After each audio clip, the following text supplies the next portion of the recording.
ใจสองพวงแก้มเบ่งบานเหมือนดวงดอกไม้หน้าฮักใครหน้าสวยสมดมแก้มนั้นได้แต่คิดคำควรเพื่อลำพันผู้จอมขวัญเจ้าสั่งห้ามงามทางน้ำใจน้องนั้นงาม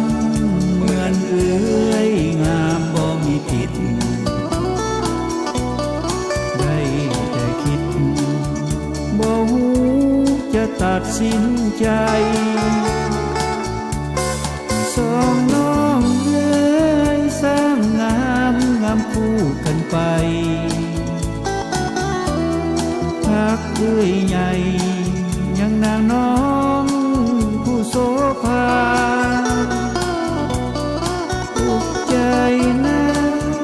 เมื่อฮักมีปัญหายากนักหนาเพราะสองคนนั้นงามเหมือนกัน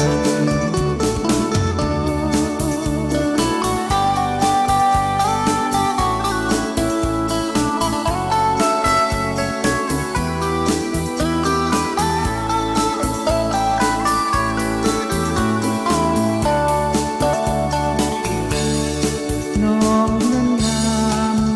เหมือนเอ้ยงามบ่มีผิด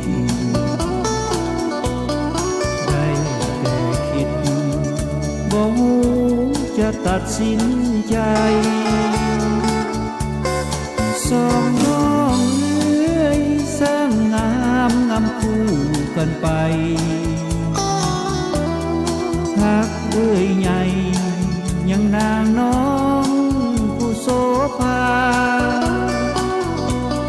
ถูกใจนะเมื่อฮักมีปัญหายากนักหนาเพราะสองคนนั้นงามเหมือนกัน